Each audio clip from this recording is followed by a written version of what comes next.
Bismillahirrahmanirrahim. Assalamualaikum warahmatullahi wabarakatuh. Alhamdulillahirabbil alamin. Alhamdulillahilladzi alafa baina qulubina fa asbahna bi ni'mati ikhwana. Asyhadu an la ilaha illallah wahdahu la syarikalah wa asyhadu anna Muhammadan abduhu wa rasuluh. Allahumma shalli ala sayyidina Muhammadin wa ala alihi washabbihi ajmain. Amma ba'd. Sahabat muslim jamaah Al-Haqqul Mubin yang dirahmati Allah SWT. Alhamdulillah, kita bersyukur kepada Allah SWT hari ini kita berada di bulan Ramadan. Walaupun kita saat ini juga berada di tengah keprihatinan adanya wabah COVID-19. Ada sebagian kaum muslimin kemudian mengatakan nggak enak ya, kita saat ini masuk Ramadan tapi berada dalam kondisi wabah. Insyaallah. Saudara sekalian rahimakumullah, Allah SWT mengatakan dalam Al-Quran Karim, "Qul la tusibanna illa ma kataballahu lana." Katakanlah bahwa sesungguhnya tidaklah sesuatu itu terjadi kecuali atas izin dari Allah SWT. Bahwa musibah ini, wabah ini, ujian ini datang tidaklah kemudian menimpa kita kecuali semata-mata izin Allah SWT. Dan War-Rahmanur Rahim, Allah itu adalah Allah yang Rahman, Allah yang Maha Kasih, Allah yang Maha Sayang. Tentu saja selalu ada sesuatu yang positif yang ingin diberikan pada kita sekalian, yang terbaik buat kita sekalian.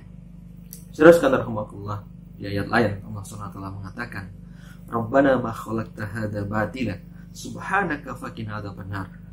Wahai Rabb kami, wahai Tuhan kami, sesungguhnya tidak ada sesuatu pun itu engkau ciptakan sia-sia. Masya Allah. Artinya selalu ada hikmah di balik musibah, selalu ada hal yang positif di sesuatu berita negatif yang kita dapatkan.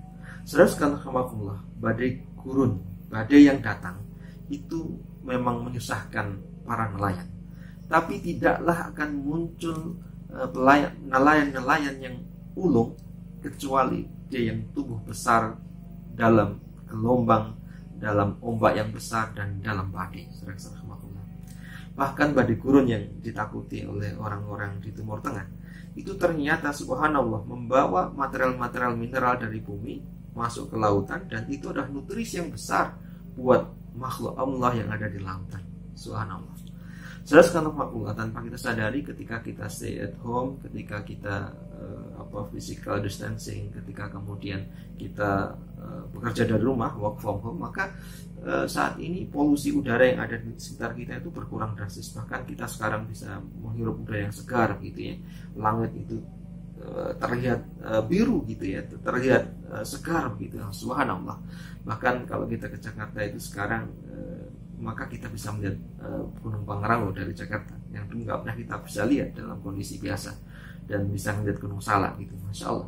Bahkan beberapa penelitian mengatakan bahwa di era COVID ini ternyata kemudian lubang ozon yang awalnya itu dia besar, lubangnya bolong gitu ya, bocor, itu sekarang sudah mulai mengecil gitu ya. Subhanallah. Ini adalah salah satu hikmah yang Allah berikan pada kita sekalian. Saudara sekalian rahimakumullah,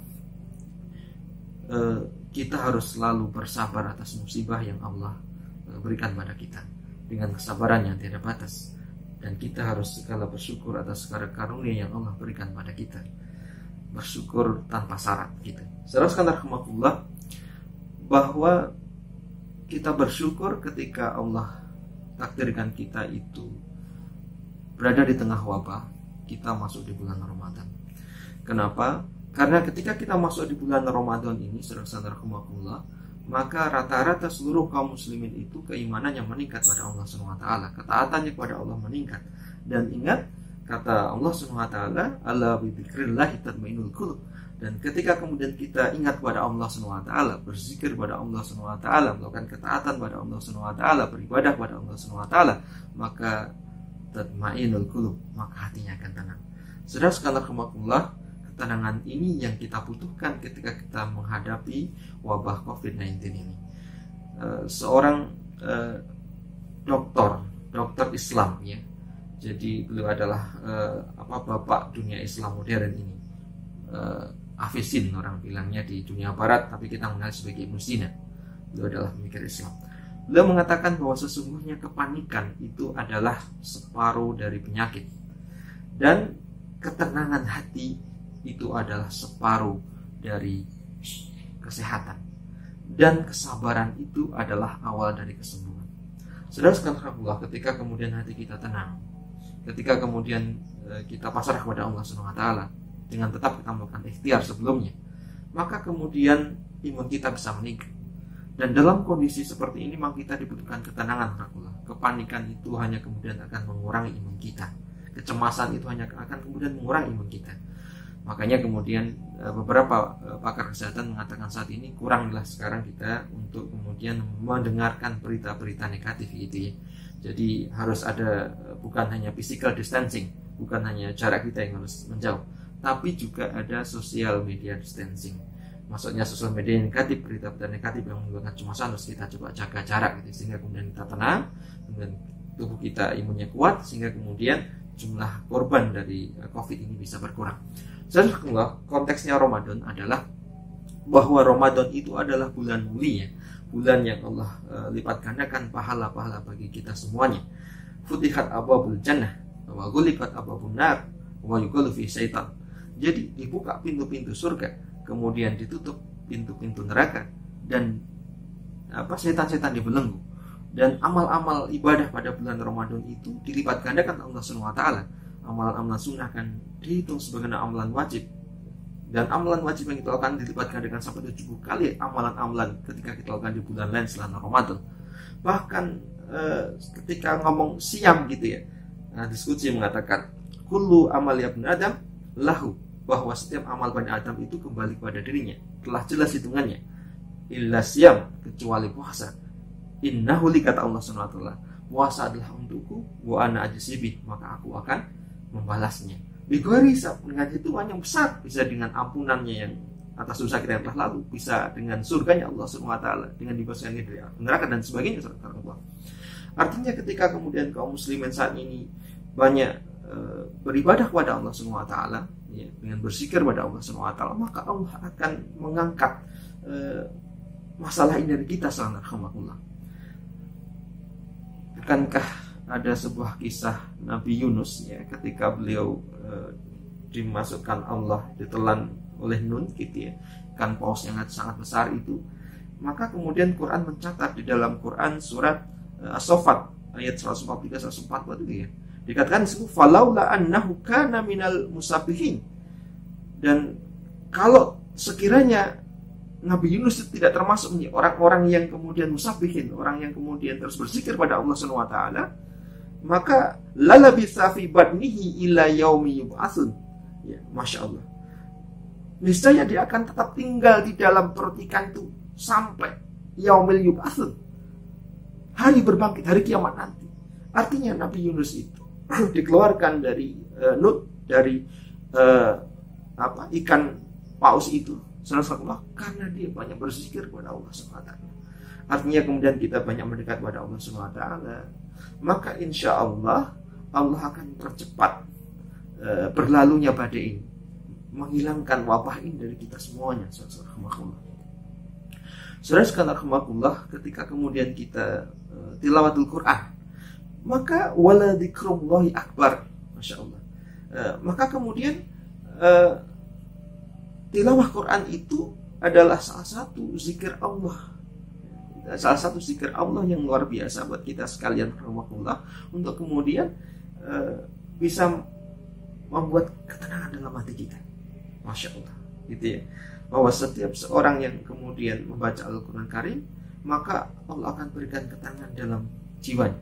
Allah akan berikan pahala yang berlipat ganda. Ya, bukanlah kita baca alif lam itu satu kebaikan tali. Alif itu harfun, lam harfun, mim harfun gitu, dan itu masing-masing dihitung dengan satu kebaikan, satu huruf satu kebaikan dikalikan 10 kali. Masya Allah, luar biasa, sehingga kemudian kita banyak beribadah dengan baca Al-Quran Karim gitu ya. Masya Allah. Bahkan ketika kita baca Al-Quran Karim itu, maka kemudian Masya Allah, kita nanti di yaumul akhir nanti akan mendapatkan syafaat dari bacaan-bacaan kita. Masya Allah. Bahkan ketika kita bacanya itu lancar, fi kirorim barorah, maka kemudian bersama dengan malaikat yang mulia.